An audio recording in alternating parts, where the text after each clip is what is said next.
OpenAI CEO Sam Altman recently did this really wide-ranging interview about the crazy, meteoric rise of AI.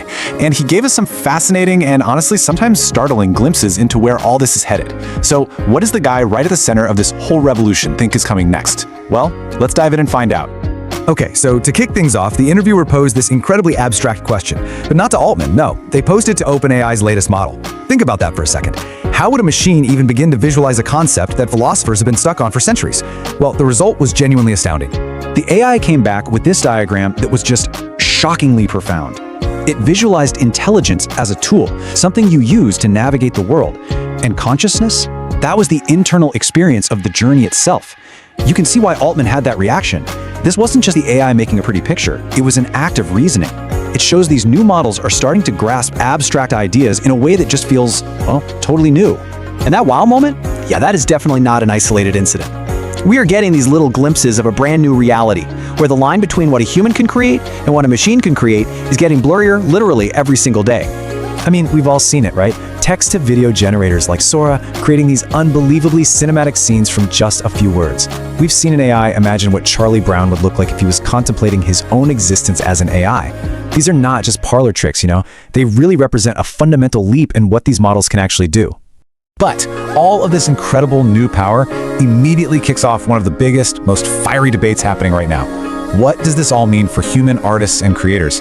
Is this thing an amazing new paintbrush, or is it basically just a really sophisticated tool for theft?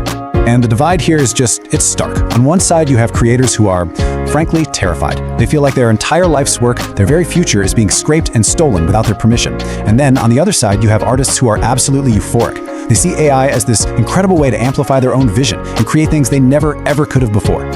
So, Sam Altman doesn't shy away from this tension at all. He basically argues that, look, people have always drawn inspiration from other people's work, but AI is democratizing creation at a scale that our old rules, copyright, fair use, they just weren't built for this. He's saying we're gonna need a whole new economic framework. So what's OpenAI's approach right now? Well, for starters, they have a policy to just block prompts asking for work in the style of a living artist. And looking ahead, they're exploring this opt-in model, where artists could choose to have their work included and then get a piece of the revenue. It's all based on this core belief that, ultimately, this check will be a tool that amplifies human talent, not something that replaces it. All right, let's switch gears a bit. From what AI can create to what it will soon be able to do. We are moving into the era of AI agents, and this, people, is a genuine game changer. This is the leap from an AI just answering your questions to actually completing your to-do list for you.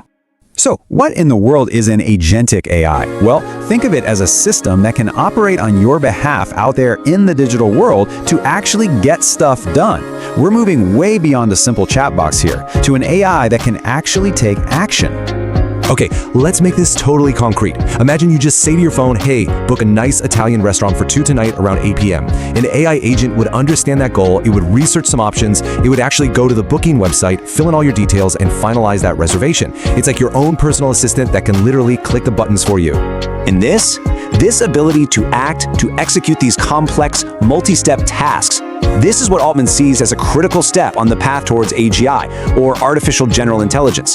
He really believes that without the ability to do things, not just know things, we're still falling short of that ultimate goal. Now, of course, giving an AI the keys to the internet to act on our behalf, well, that raises some pretty serious questions about safety, right? How do we balance this incredible progress with the precaution we absolutely need? And the risks are, well, they're significant. Altman highlights a few big categories. You've got bad actors using AI for things like bioterror or super sophisticated cyber attacks. You've got the potential for disinformation on a scale we can't even imagine. And then there's the ultimate sci-fi fear, losing control, where a model becomes capable of improving itself without any human oversight. So how do you possibly guard against all that? Altman's core philosophy is all about careful, iterative deployment. The whole idea is to release these systems gradually, learn from how they act in the real world, and fix the safety issues now, while the stakes are still relatively low, instead of waiting until we have some super intelligent system where just one mistake could be absolutely catastrophic. And this really brings us to the final and maybe the most profound question of all. With a technology this powerful, who gets to decide our future? Who even holds the moral authority to steer the ship? Now get this, in a really fascinating twist, this question didn't come from a journalist. It was posed by an AI model itself when it was asked for the single most penetrating question for Sam Altman. I mean, wow, that question just cuts right to the heart of the immense responsibility that's on the shoulders of these AI developers. And Altman himself is at the center of two totally competing stories. To some people, he's the visionary who built this incredible tool for all of humanity. But to others, especially after the whole shift away from a non-profit model, there's this other narrative that he's just chasing power, that the original open mission got lost somewhere along the way. But in the end, Altman seems to put his faith back in us, in humanity. His core belief is that, despite all the anxiety and the very real risks, we've kind of been here before with powerful new technologies. Yeah, we make mistakes, but over time, society figures it out. We figure out how to manage the risks and how to harness the good. And so that's where we're left. The debate isn't really about if AI is going to be powerful anymore. I think that's a certainty. The real conversation, the one that involves every single one of us, is about the rules we set. When your own personal AI agent can act for you, what choices are you going to let it make? That's the future we all have to decide now.